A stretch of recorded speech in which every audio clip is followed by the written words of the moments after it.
don't know about you, but it makes me want to just move a little bit. Maybe next week. Names. Somebody say names. Names. You guys have a name for God when you pray? I've heard some, right? Daddy, Abba, Tandri, Nana, right? You have some favorite ones? You repeat them 5 times? Yeah? Everybody got names, right? Names for God? All of a sudden the water's not coming out. All right. There seems to be a viral fever or some kind of virus going around the country. So be careful. It is pretty intense. So I encourage you all to practice some of that safety. So welcome. Welcome to everybody. Welcome to those that are going to be watching online as well. How many of you have done Growth Track here? Raise of hands. Yeah. This is where you get to learn of your purpose, your design. Helped me and Jess a lot, and I want to encourage you all to take that class and to see how you can also be a part of this family where we get to serve one another. Quick question. We're thinking about having a summer camp for some of the young adults in the summer break. Anybody interested? We want to have some more conversations on this. Something where we can go. It's probably going to be away, a couple days retreat where we get to minister, where we get to worship, where we get to have fun as well. We like having fun. Fun's good, right? Yes? And but anyways, we'll touch base with all of you regarding that. We want to encourage young people to come. And we do have a big event coming up for Easter. Yes? Do you guys know of anyone that you can invite for Easter? Yeah? I want to encourage you to invite people. We're also looking for places that we can serve. If you know of places around the city that need volunteers, we're trying to figure out a serve day for the church where we can all go and serve a need of the city. It could be helping out with maybe the destitute. It could be helping feeding somebody, a feeding program. It could be with a school where we help a bunch of kids. So keep your eyes out. If you find anything, you're always welcome to hit Kishore up or Laura or Ty. And we want to get some more ideas, and we want to be able to put a lot of effort and time and money into that so that we can make a significant impact for the kingdom. All right, the names of God. I like this. I'm going to read the notes that I have here. In our modern day society, many people don't give much credence to the power of a name, right? We tend to name children after a fond relative. A trendy name we've heard. How many of you know Kobe Bryant? Yeah? And I was shocked when I heard how he got his name. His father was having steak in Japan, and he was called Kobe for Kobe beef. I am not kidding. It's because his father had a wonderful steak that night and named his son Kobe. It blows me away. But anyways, I'm a big fan of Kobe Bryant. Where was I? Yeah. After a fond relative, a trendy name we've heard, or even a favorite athlete or entertainer, often without much regard for the meaning of that name. Conversely, the Bible teaches us a profound lesson about the power of a name. Somebody say a name. After God creates the first man, he puts him in the garden, but he doesn't remain nameless. He gives him a name. He calls him Adam, meaning son of the earth, or son of the ground. He then gives Adam the task of naming all the animals. Why? Anybody know why? Well, I'll tell you if you don't. Because names are tied to identity as well as authority. Jacob, whose name meant deceiver and trickster, had an encounter with God, and his name was changed to Israel, meaning one who contends with God.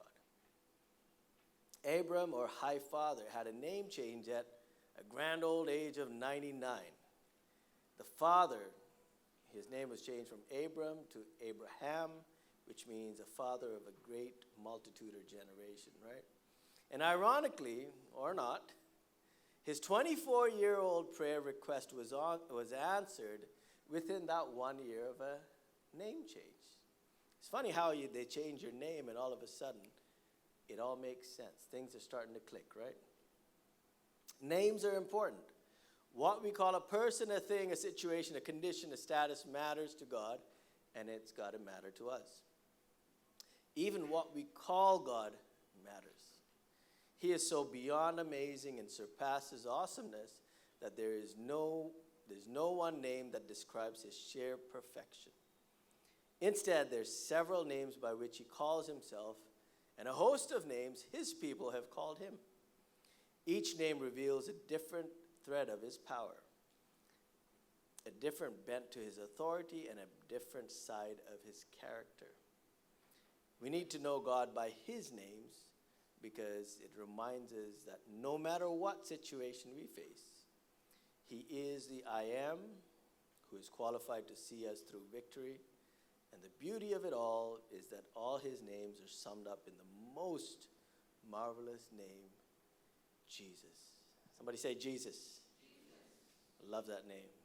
Anytime you get afraid, anytime you have a problem, sneak that word in a powerful way. So God has different names. Names he's called himself and names that he has been called by people, right? Genesis 22, God has commanded his servant Abraham to take his son and to sacrifice him. How many of you know that story? So this man takes his son, takes him all the way up, gets ready to put that dagger in, right? Trying to sacrifice him for God. And an angel says, say, stop. Stop, Abraham. Let's pretend he's Ricky. Stop it. Stop. And God was testing Abraham. He wanted to see if he would do what he would ask. Then Abraham looks around, right? He finds a ram stuck in the bushes. All of a sudden, there was nothing there, and it magically appears. The Bible then goes on to say that Abraham then calls the place. What does he call it? Anybody know? Jehovah Jireh. And we all know what it means. The Lord will provide. But literally it means that the Lord will see. The Lord will what? Will see. The Lord will see your need that's going to be coming up. The Lord will see to the provision that he's going to have for you. The Lord will see in advance. So he will what? Provide in advance. Not when you get into trouble. Which means whenever you get to a point in life and there is a need, God is already there with a solution. The man who hung the stars, the moon, and the sun in the sky is thought about you. Not the moment you were born. At that very same time. The point I'm trying to make is God didn't say, I am Jehovah Jireh. It was really Abraham who called him that. He called that spot in his life. We've all been through spots, right? Right? We've all been through challenges. We've all been through trials. We've all been through tribulations. We've all been through, anybody that's been married 10 years, we've all been through some challenges in your life for those 10 years. And then you overcome it, then you become really strong, right? But imagine giving a name for that. Yeah, so he did. He said, God will be called Jehovah Jireh. And he called that spot in life where he met God. It was a very significant point in time for him. So anyone been to a place where God has met your need? Anybody here? Anybody been in a situation where God has met your need? Anybody been to a place where you met him as a healer? Yeah? Yeah. Anybody been to a place where he miraculously made something disappear?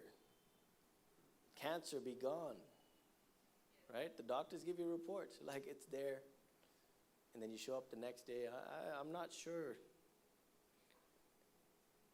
I've heard a lot of people, like, oh, it was there, and it's gone. Anybody been in a situation where God is a forgiver? Yeah, we've all been there. I have. And if anybody hasn't, they haven't been really truthful about themselves. Yeah, God is a deliverer as well. Delivers us from all kinds of nonsense that we put ourselves into. If we're honest with ourselves, that's what he does most of the time. God has a few names he calls himself, and a lot more of names that the people of God will call him. And the first one that we're going to be looking at is Yahweh. Everybody say Yahweh. Yahweh. Yahweh is the name for the God of the Israelites, representing the biblical pronunciation of YHWH. Anybody know how to pronounce that? So the biblical pronunciation of Yahweh, the Hebrew name revealed to Moses in the book of Exodus. The name Yahweh, consisting of the sequence of Hebrew consonants Yod, He, Waw, and Heh. Somebody say Yod, He, Waw, Heh. Yeah, it's going to get a little bit long here. Is known as the tetragrammaton. You want to say that? Tetragrammaton. It's not shun, grammaton. Yeah, all these hard words, and I thought I spoke English. So when the Jews tried to pronounce the name, it sounded like Yahweh. But when you actually think about the name God, when you think about when the world was created, the Bible speaks about God hovering over the earth. It was a breath. It was a breeze. It was a ruah. Yahweh. Right? And that's the kind of a significance that he's trying to get you to understand. How many of you actually don't use the word Yahweh every day, as in you don't breathe? I don't think there's anybody, right? And that's the point I'm trying to make. The moment you're born, you're breathing, and you're speaking God every single breath that you take. And it needs to be a reminder that God is the one that sustains us through each and every situation. Every breath that you take in, every breath that you let out is a reminder that, hey, God is within us. Anybody know the story of Moses? A couple people? The birth of Moses. You know what happened? Mom gives birth. Egyptians want every son to be killed, right? So what does the sister do? She follows her. The mom puts her in a basket, puts him in a basket, puts him along a river, and the sister follows. Eventually that basket goes to the princess, right, the Pharaoh's daughter. And she is like, oh, this is a cute little baby. You know, when I've got my sister who's got a child who's of a different race. She's African American. And it's really attractive for me. It's like it's like a little toy that we get to play with because they don't look like our own, right? They look like a different race. And I wonder if Pharaoh's daughter thought that, oh, he's so cute, he's different. So he takes him in. So she takes him in. And rescued by none other than the biggest person, I guess the daughter of the biggest person in that whole country. So Moses spends 40 years in Pharaoh's palace, living as a what? As a prince. Anybody watch Prince of Egypt, the movie? It's good, watch it. 40 years in the palace until he tried to stand up for his own people. Eventually, somebody told him, hey, you're not an Egyptian, you're a Jew. You're one of those Israelites.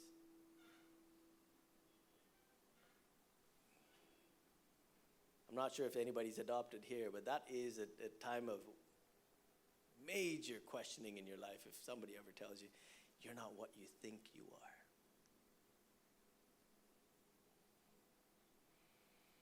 So he starts working with the people of his own people. He's looking after them. He's trying to protect them. He actually kills an Egyptian for an Israelite, right? Seeing that somebody's getting beaten up, he kills somebody. Then he goes on the run. But before he goes on the run, understands that the very people he is trying to protect don't even want to stand up for him. They say, are you going to kill me like you did the Egyptians? Poor fellow. But it was, one of the things that we mature Christians understand is the timing of God. Moses was called to deliver people, but that was not his time. He hadn't learned all of the lessons that God wanted him to learn, and he wasn't ready for what God was asking him to do. So he ends up fleeing Egypt and spent the next 40 years in the desert, where he met his wife and connected to his father-in-law, Jethro. This is the same man who was eating out of gold plates, now had to look after or maybe eat some locusts. Moses probably went through the same thing. He probably didn't even know chicken had gizzards, right? Like my wife. When we first got married, she said, Josh, what's that? I said, what do you mean? And she said, what's this little, it was a neck and gizzards in the chicken curry, right? She's like, I've never seen these things. I was like, have you had chicken in your life? She's like, yeah. What's in a chicken? She said, legs and thighs. I said, there's a whole other part of the chicken that you've never eaten. So we had to educate her. She still doesn't eat all that stuff, but she politely just gives them to me. And I feel for Moses. Feel for that luxury life and having to now dig for his food in the sand, right? Then he goes on. As he's learned how to live, make a life over there, live a life with his father-in-law, look after his sheep. One day as he's grazing his flock, sees a burning bush. If you didn't think his life already got bad, you're like, now he's going to be called crazy. Well, is that real? This thing doesn't go away. It doesn't burn up. It continues to burn. It's not being consumed. So he goes closer to take a look. And God calls him and tells him not to come any closer and to take off his shoes, because now he's on holy ground.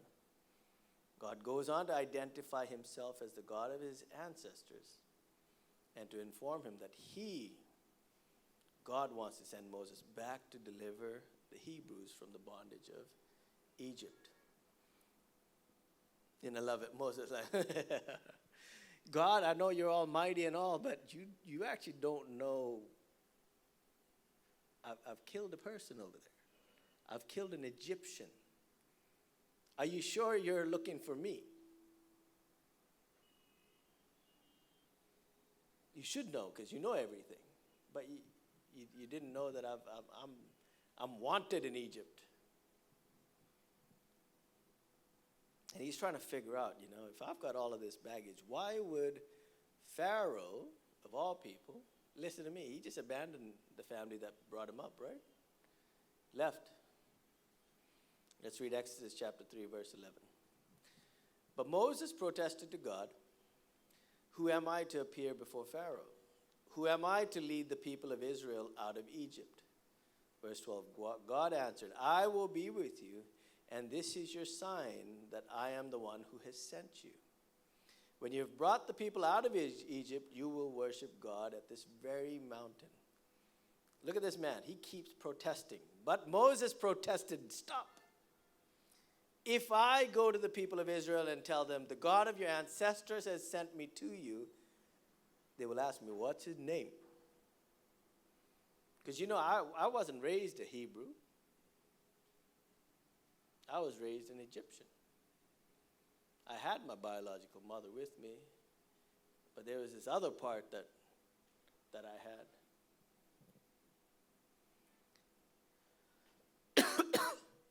Then what shall I say to him?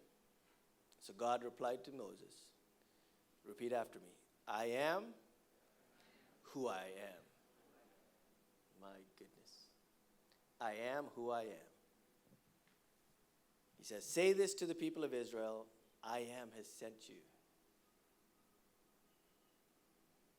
That would deserve a slap in our books these days, right? People will be like, who sent you? Are you out of your mind? I am has sent you. But that's the power that God has. Say this to the people, And God also says to Moses, say this to the people of Israel, Yahweh, the God of your ancestors, the God of Abraham, the God of Isaac, and the God of Jacob, has sent me to you. This is my, everybody say, eternal name. My name to remember for all generations. I love it. Yahweh is his eternal name and his name to remember for all generations.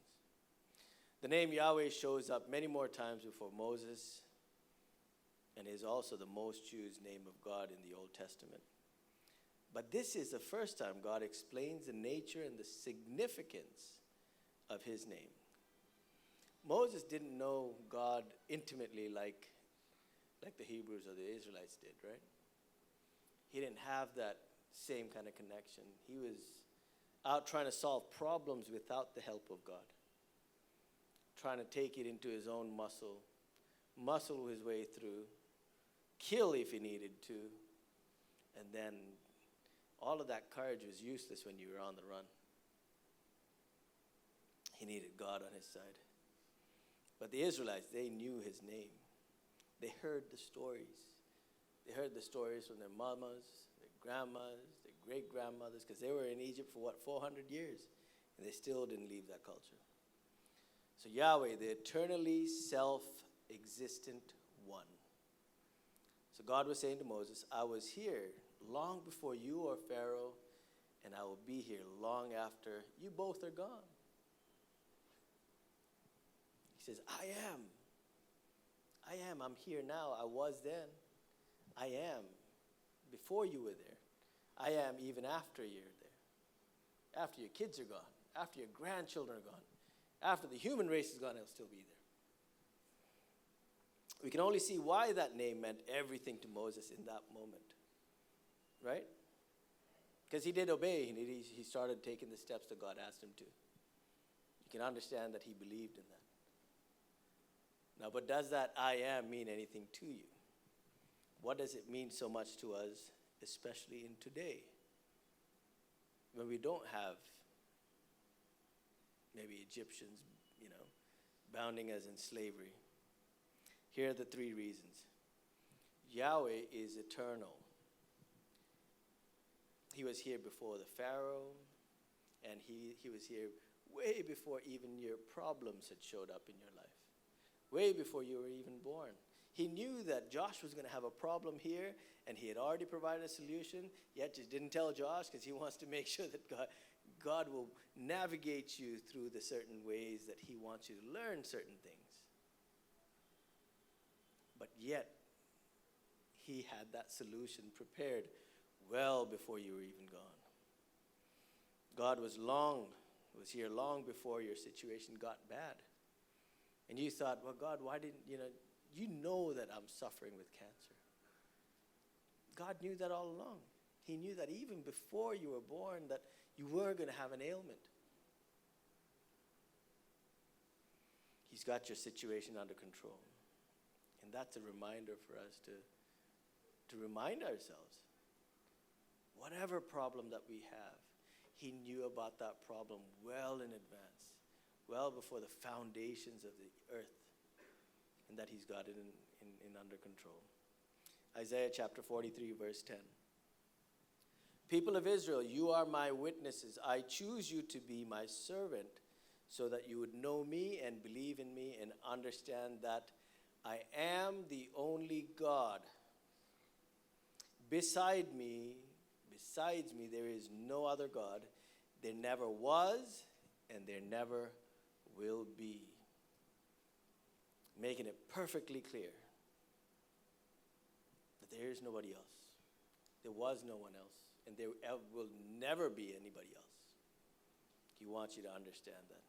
God's not in heaven. Panic because you got some news that you're recently given.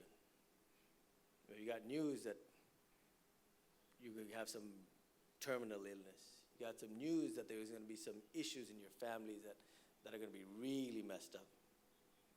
But have you looked at God's resume? Anybody check it out?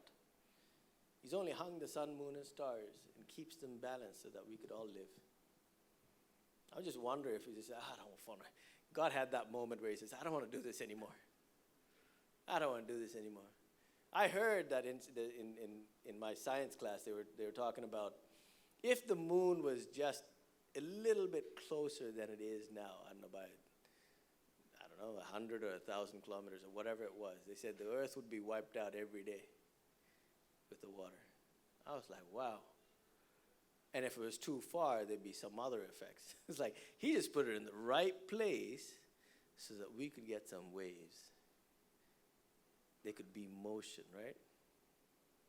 Isn't it crazy? All of the things that he has done. How many of you have seen, things that we think are still? Bricks, right? Buildings. If you look under a microscope, those things are moving. And yet to our eyes, they're still, they're solid. They're not jelly, they're not liquid. And yet when you look closely, they're not still, they move. I was blown away when I saw that. I was like, whoa. It's pretty crazy.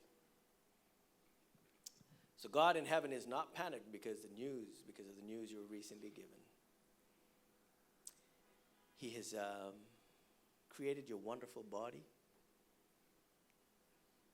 Think of all the things that have to go right for you to be walking here, for you to step inside this place. You got to be breathing. You got your brain has to be firing on all the right cylinders, right? Imagine if just for a moment your body said, you know what, I've had enough. Just shut down the lungs for a bit. Just take a little break. Heart, you've worked hard for a while. Shut down. Game over. You're not going to happen tomorrow morning. The beauty is the one who has created the body also knows how to fix the body. And we have to believe that he is our miracle giver. He's also separated the Red Sea. He saw the 3 people in the fire and he decides to throw in one more and said, Jesus, go take care of this situation. He does that. He takes a little boy's lunch and feeds what? 5,000 people. Doesn't make any sense, does it? In other words, whatever your big issue is, it's not a big issue for our eternal maker. He is the eternal one. He was there before, and he will be there after. Here's a quote for you. God was here waiting with a solution long before we ever knew we even had a problem. He had a solution for your problem even before it became a problem for you. Anybody have any problems in your life? Is 1, 2 honest people? 3, 4? Anybody else? You guys all like, maybe. I'm good, God. I don't have any problems. Your problem might just show up the next minute. How many of you have ever gotten a text, you're like, oh, man, messes your day up, doesn't it? I've had some bad texts in my life, and it just ruins your day. We must develop a Yahweh perspective, an eternal mindset. We get stuck being short-sighted. I don't know if I'm short-sighted or long-sighted. I don't know what that means, really, but, as far as my eyes are, or where my eyes are. But we need to put our glasses on. We need to be able to see far away. We need to be able to see so far so that we can start getting that perspective right in our own lives. We look at our problems right now with a microscope, like I'm living here. And God's saying, step over it. Put your head up. I remember getting trained I was always riding a motorcycle as a kid, but something was different when I went to a motorcycle training center in the U.S. Because they go a lot faster than we normally do here. And they said, Josh, wherever you point your head is where your bike's going to land, or where your bike's going to end up. And being used to riding in India, you don't necessarily lean so much, right? You're usually turning the wheel, the handlebars. But in the U.S., when you're riding, 120, 140 kilometers an hour, you have to do a lot more leaning. And your leaning has a lot to do with where your head's pointed in. Right? You point your head down and you're looking down at the place, you're going to be flat on the ground. with a truck that's going over you. I've been privileged enough to be riding at a 250 kilometer speed on a motorcycle. Anybody done that? Yeah? Yeah, don't do that. It's scary. I was a lot younger, and I wanted to see what my Ducati could do, and I did it. But that was probably the closest thing I ever felt to death. All right? I was, my shoes were just about 8 or 9 inches off the ground. When I was leaning in, it was hard. It was hard. At the end of it, I almost felt like I had lost control. I didn't, but I felt like it. I was like, if I keep this going, it's game over. It's time to meet Jesus. And I wasn't ready, so I slowed it down. But it was a track. We were there to see how fast we could go, right? But that little moment where you can just mess up and the whole life flashes in front of you, nearly flashed for me. And I said, no, now is not the time. God spared me from too many things for me to mess it up. But sometimes we look at our problems right now and we think, I can't get past this. It's hard for you to step over the situation. Sometimes it might be your paycheck. Sometimes it might be your job. Sometimes it might be the economy. Well, it's really bad right now. I don't know what I'm going to do. Well, guess what? God already had a solution in his mind for you. There was a situation in our life where I had lost my job, just had given birth. I wasn't able to find work. I come from the banking industry, and I was out of work for 8 months. And I said, what am I going to do? At that point, I knew that I had enough experience to try different things. And I said, well, I'm going to see if I can make a living at photography. And I started helping somebody out, photography, really highly valued person. And I had to carry bags for 6 months. And it was horrible. It was really humbling. I was this wealthy banker who wore $1,000 suits. And on the weekends, I was carrying bags. I wasn't even given permission to shoot. He said, I don't care if you've got cameras. I want to see if you want to learn. 6 months, it's made me carry bags. Nothing more humbling. After that, started learning how to shoot, learned to see how he sees. Started to speak the business that he spoke, right? And guess what happens? You start making the money they do as well, because you've done it the right way. God can turn whatever the situation is and make it work for you. And he's had that even before the world was formed. Because I can sit back and say, God, if that transformation or maybe that change in careers didn't happen back in 2008, I'd probably still be an employee.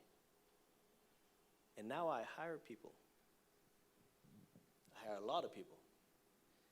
And I wonder, is it me or is it God that made that change? And now I'm mature in my faith to know that it isn't me. I might have been the one that spoke those words and made that action, right? To actually take that step. But God knew all along that he had prepared a way for me so that no economy, so that no job was ever going to be firing me. That I was going to be somebody who was going to be giving jobs to people. Sometimes we can look at our situations and go, hey man, it's exam time right now and I didn't prepare. Right? Problems. We need to have an eternal perspective. And by the way, if you are going through exams right now and you're not like one of us who didn't, study well and all of that, this is not the end. Even if you don't pass your exams, it is not the end. I have known way too many successful people who didn't get past the 10th grade for you to think that is your end. Or didn't finish your college degree. I didn't finish my college degree, by the way. I became very successful. I'll give you a little history. I was 6 months away from graduation. I was working in a bank as a personal banker, and then eventually I started off as a teller, became a personal banker, then became an operations manager. Anybody know what an operations manager does? Anybody know what a teller is? You barely see any in the bank nowadays. And I had an opportunity to go up to San Francisco to take a position as a branch manager. And they said, Josh, you seem to be doing well in sales. I think with your experience in operations and sales, you'd be very successful in managing a branch. You can grow it. So I thought, great. The only issue was I had to leave right away. I said, I've got 6 months left. And they said, well, we have other people waiting, so make your decision, which is fine. You can wait. There might be another position that comes up, or there might not. So I went to my career counseling center at the university, and I said, I'm pursuing my degree in finance. How much am I set to make with this degree? And they said, I think $37,000 a year. And I was already making more than that with my bonuses and all of that, working in the bank. And it didn't make any sense for me why I've got to finish this degree. And I think now that I look back, obviously, when you think about it, you manage the risks. And even my dad at that time was like, Josh, why don't you just finish it up?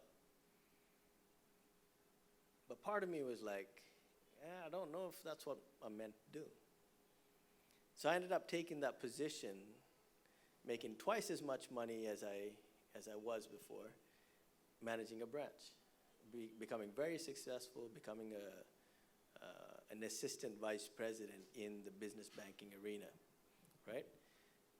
But God showed me, now that I look back, I was like, well, is it my decision to not finish my degree? It wasn't that I didn't have the capability. It wasn't that I was a bad student. So what was it? He had guided my heart to pursue something. I've got a wide range of experiences. I've cleaned toilets, I've made pizzas, I flipped burgers at McDonald's for 3 hours, quit that job because I hated working at that grill, and it was boring. It was just flipping the burgers, that's it. So I couldn't do that job, but there was a lot of other jobs I had. But now that I get to be in this position, 25 years later, I can look back and say, wow, every job has played a part in who I am now. Not only that, every job that I've had has now been used in part of what I do now. Being it to run a cafe, being it to run finance for my schools or hospitals, whatever it is. Learning. One thing that I wish I was better at is to communicate. That's one class I didn't take too seriously. But to think about it from God's perspective, He knew all along what Josh was going to go through. He knew the problems I'd have. He knew that my wife would say no when I asked her to marry me and then would convince her otherwise. She's not here, so I can say that. Let's read from 2 Corinthians chapter 4, 16 to 18. So we're not giving up. How could we? Even though on the outside it often looks like things are falling apart on us, on the inside, where God is making new life, not a day goes by without His unfolding grace. Paul says, these hard times, watch this. This is the perspective. These hard times, the doctor's report that you got that wasn't good. These hard times, the issue that you're dealing with your family. These hard times, the exam that's coming up, which I'm not ready for. These hard times, the trouble that's brewing in your family. These hard times, the broken marriage that you're struggling with, are all small potatoes. How dare he? He says, they're all small potatoes compared to the coming good times. The lavish celebration prepared for us. There's far more here than meets the eye. The things we can see now are here today. They're gone tomorrow. But the things we can't see now will last forever. Paul's saying, have that Yahweh perspective. Anybody want that Yahweh perspective? Anybody want to see further than their problems right now? Anybody want to see further than where the limitations are right now? Anybody want to see from God's perspective? 2 Corinthians chapter 4. Actually, we'll skip that. Yahweh, God, the eternal perspective is on your case. He's not coming up with a solution. He's already made that solution. He's saying, I'm here, Josh. I've always been here, Josh, even when you feel like I'm not. He is the God of our yesterday. He's the God of our today. And He is the God forever. Not just of your tomorrow, because tomorrow you might be gone. He's the God of forever. Here's a quote that might help you. Yahweh is the eternal one. He can heal our past, stabilize our present, and secure our future. We must all learn to trust that His plan for our lives is eternal. It is not temporary. Sometimes we take a certain step or maybe a direction in our life and it doesn't work out. And then maybe you're like, God, you were with me in the beginning. What happened? Got rejected for a promotion. God, where were you? You weren't rejected. You were redirected. Stop blaming God for what happens in your life. He's trying to show you He's got something else. He's got a door bigger than what you can make. He sees the whole picture. We in our human self, we in our small-mindedness, we in our little brains, we can only see what's right in front of us or within our current view. The route may not always make sense. Think about it this way. Anybody seen a quilt or a blanket put together, or even a cushion cover? Everybody's seen cushions, right? Flip that around. See how ugly it looks inside compared to the beauty of the outside. And that's you going through life situations on the inside. You're like, oh, it doesn't make any sense. It doesn't make any sense. It doesn't make any sense. And all of a sudden, that thing flips over and you can see God's craftiness, His handicraft come into play. You're like, wow. God, you're at work. And I thought here I was making a mess. We couldn't see what God was doing on the other side.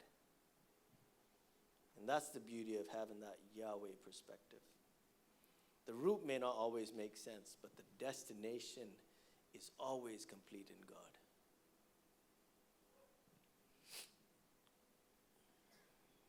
Have you ever played golf?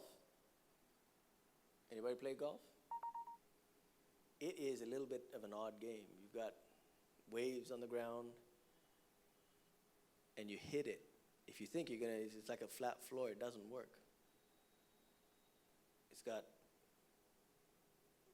little slopes. I want to show you a little video of This is the ball of Tiger Woods. Lanny, what about this? Vern, this is extremely difficult. This is one of the toughest pitches on the entire place here. He's got to put this well that you can see him looking up the slope. He's almost got to put it up to where you saw Trevor Immelman's ball come from to get it close. Well, I am reminded of Davis Love here 4 or 5 years ago when he pitched in. Yeah, he's a little bit further up, I think, than Davis was. Yes, he is. Got the same basic kind of shot. He's going to have to get it close, he's going to have to put it up into the slope, though, somewhat. And, of course, it's made a lot tougher by having that second cut right behind the ball.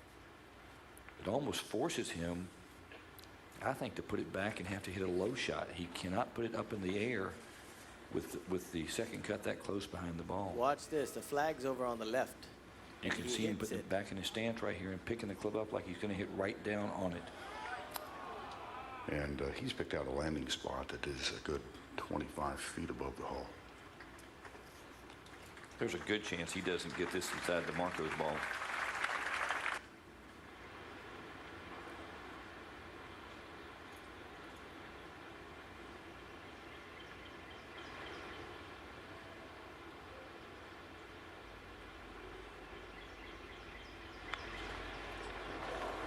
He hits it to the left. Well, here it comes. Oh, my goodness.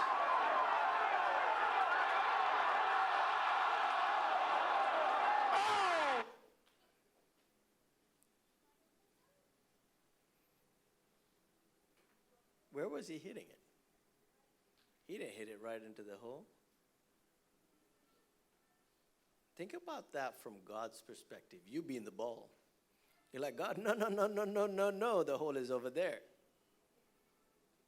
God's like, I know what I'm doing. But God, the hole's over there. I can see it. I know what I'm doing. There are things that we can control and there are things that we can't, and this is one. God, why are you sending me in that direction? Because I know where it's sloped. Yahweh, the Eternal One, has planned it well. There's a bend, Josh, that's going to come, and you're not going to know what to do, but I will. I will push it. I will have it push you in a direction that I want you to go. Because he's eternal. He knows where exactly you need to be. And he's got you right where you need to be. If you think that you're not, it means you're trying to control your life and not be living under the life God has given you. Tell your neighbor, hold on. Tell your other neighbor, don't give up.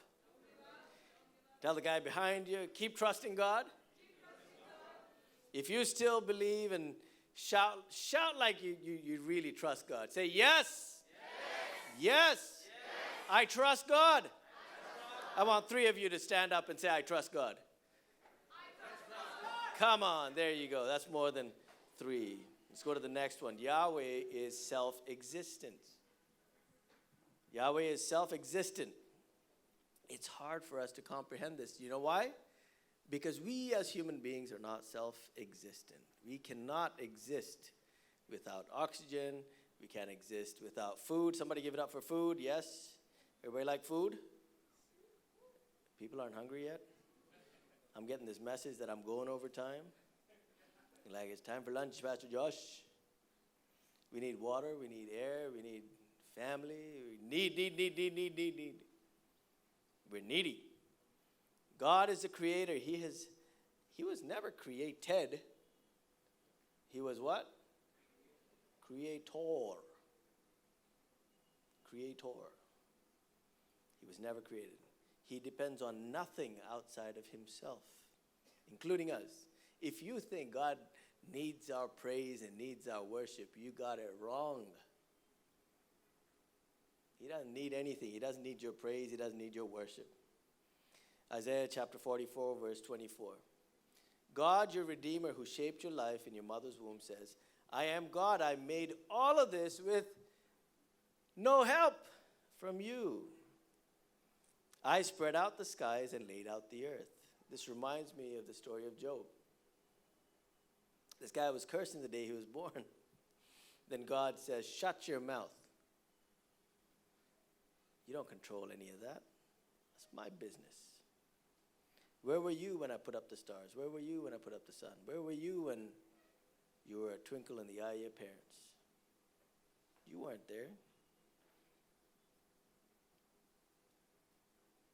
There's a saying in church, he is God all by himself. He doesn't need anybody else. And it sounds arrogant in our human perspective. But understand that he doesn't need us. We can never get to the place where we think God's plan won't go on if we say no. Trust me, I've tried. I have tried. It doesn't work, all right? If you think God's not going to do something because you don't want to get up, God will be like, next one. Ever watch that basketball team where somebody's being lazy, not going after the balls?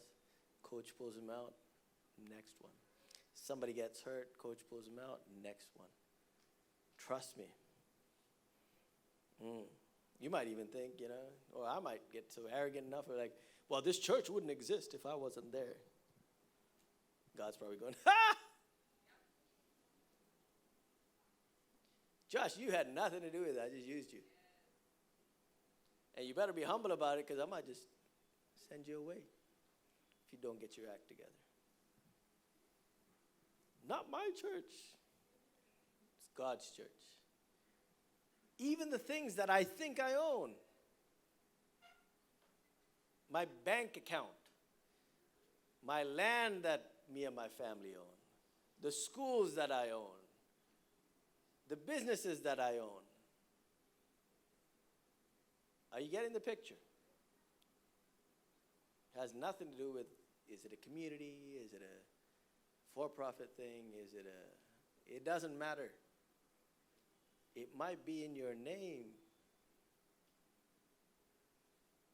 but understand that you've got to be a good steward and all of that. If I'm not here for this church, somebody else will.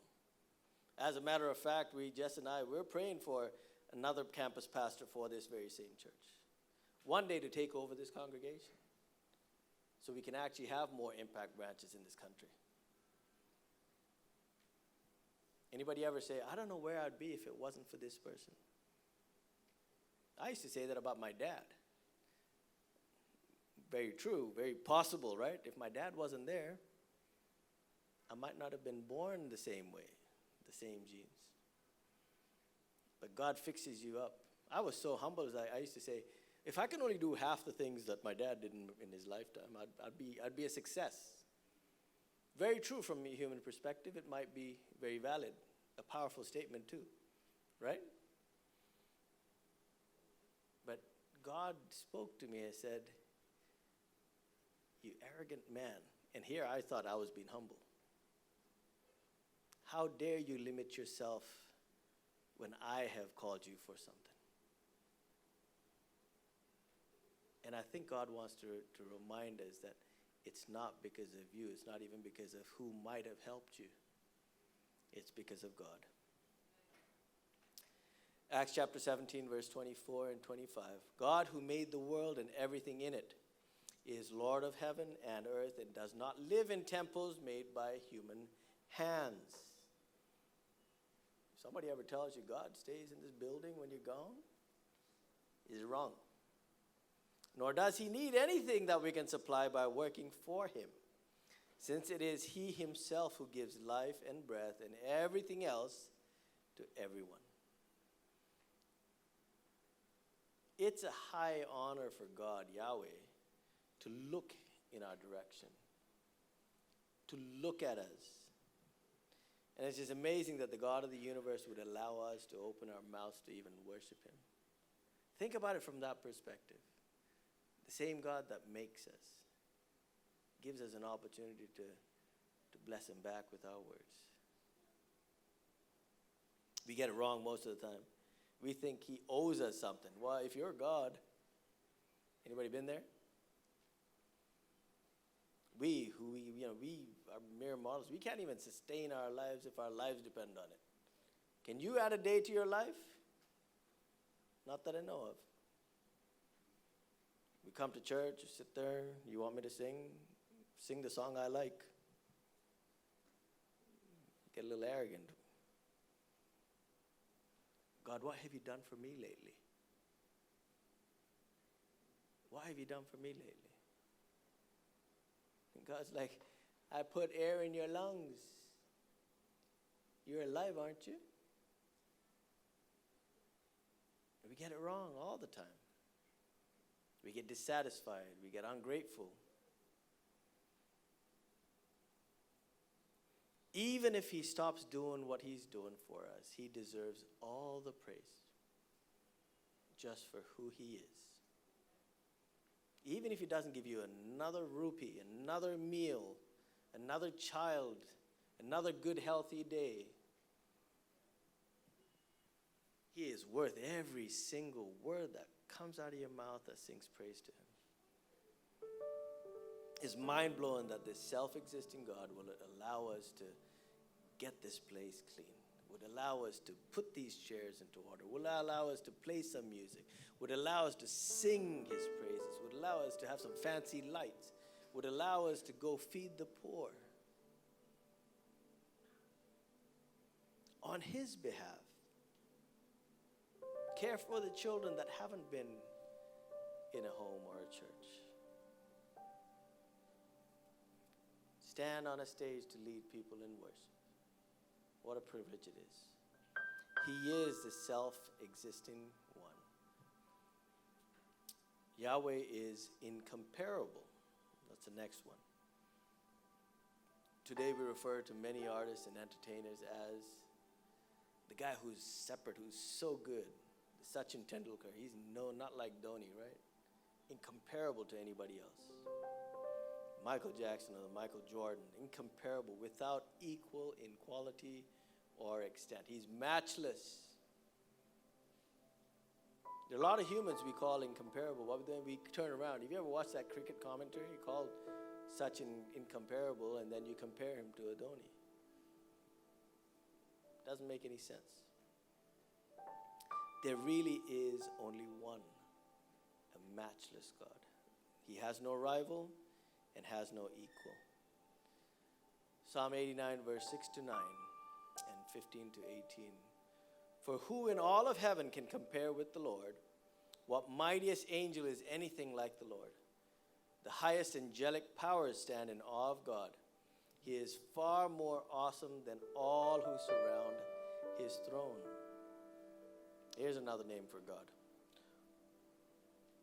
O Lord God of heaven's armies.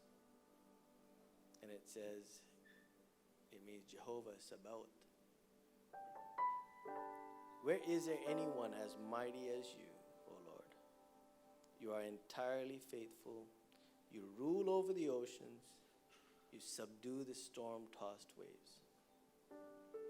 Verse 15. Happy are those who hear the joyful call to worship, for they will walk in the light of your presence, Lord. They will rejoice all day long in your wonderful reputation.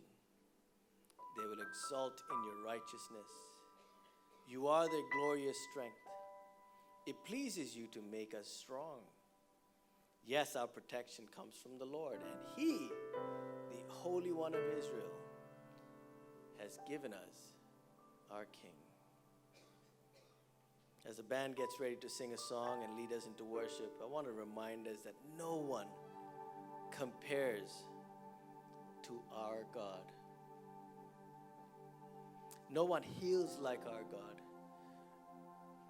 In your deepest and darkest moment, He is the only one that is there for you. There is nobody else. Yahweh is truly the incomparable one. Why don't you all stand up? Why don't we all treat Him like the incomparable one that He is? Why don't we all treat Him like that God that is ever existing?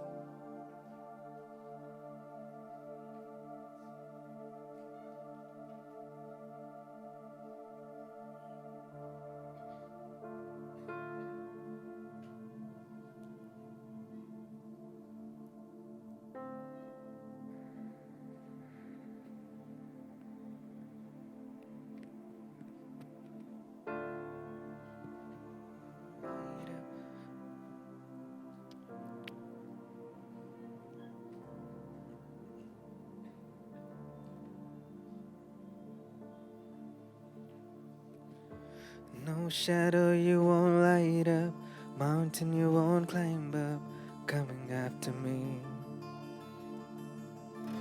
Snow wall you won't kick down, lie you won't tear down, coming after me.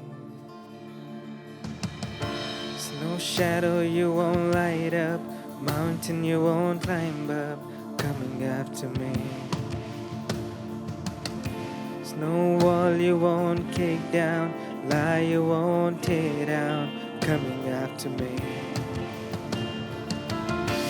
No shadow you won't light up, mountain you won't climb up, coming after me. No wall you won't kick down, lie you won't tear down, coming after me. No shadow you won't light up, mountain you won't climb up, coming after me. No wall you won't kick down, lie you won't tear down, coming after me. Oh, the overwhelming, never-ending, reckless love of God always chases me down, fights till I'm found, leaves the 99. I couldn't turn it, I don't deserve it, still you give yourself away. Oh, the overwhelming, never-ending, reckless love love of God. All eyes closed. Heavenly Father, as we come to you, help us remember that you're the ever-existing one. That you don't need our praises to justify who you are. Father, we are thankful for the privilege that we get to be a part of your family. That we get to be called sons and daughters of the King. Father, the fact that you were there well before the foundations of this earth, this whole galaxy is formed. You hung the sun, the moon, the stars in the sky.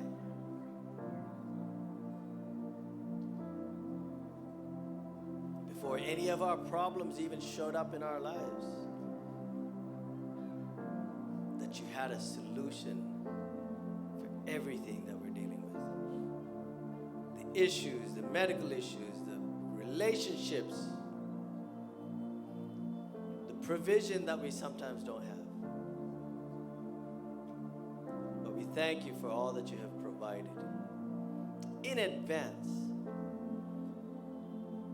And help us remember that we're not scrambling for a solution when our little problems show up. Help us see with that eternal mindset. Help us see with that eternal eyes that is not just about the now. We ask this in Jesus' name.